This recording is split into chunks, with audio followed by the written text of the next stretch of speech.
Die ewewigskonstante Kc vir 'n hipotetiese reaksie word deur die volgende uitdrukking gegee. Die vergelyking vir hierdie reaksie is, die korrekte antwoord is A. Ons gaan sommer die ewewigskonstantes vir al 4 die opsies neerskryf, dan is dit ook 'n lekker oefening vir jou. So kom ons begin met A.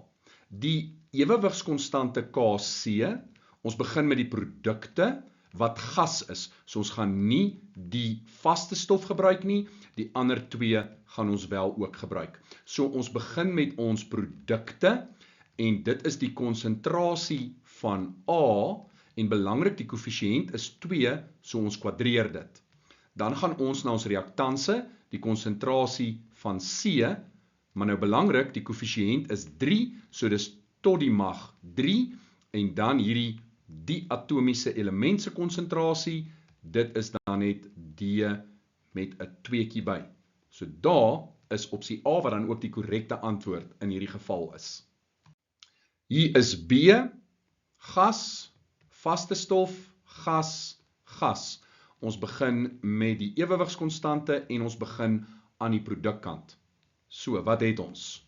Ons het die konsentrasie van C en is tot die mag 3.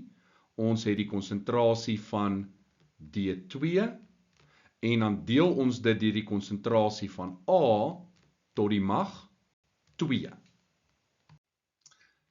Met C, gasfase, gasfase, gasfase, gasfase. So ons moet al 4 insluit in ons ewewigskonstante se uitdrukking. So wat het ons? Ons begin met ons produkte, die konsentrasie van A, daar's 'n koëffisiënt van 2 voor A, so dit is kwadraat. Die konsentrasie van B, die koëffisiënt is 1, so daar's 'n eksponent van 1, ons skryf niks nie.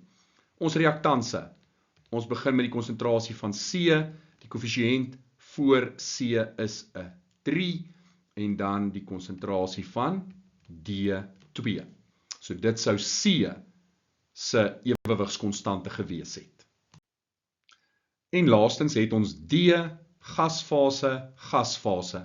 Ons gaan nie die vloeistoffase of die vaste stoffase gebruik nie. Die enigste een wat wel nog gebruik kan word, is as dit in oplossing is, met ander woorde, aqueous sal ook gebruik word.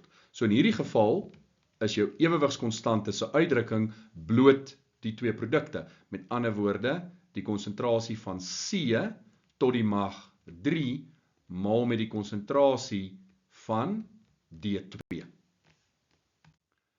So as ons dan kyk na ons opsies, sien ons die korrekte antwoord is A.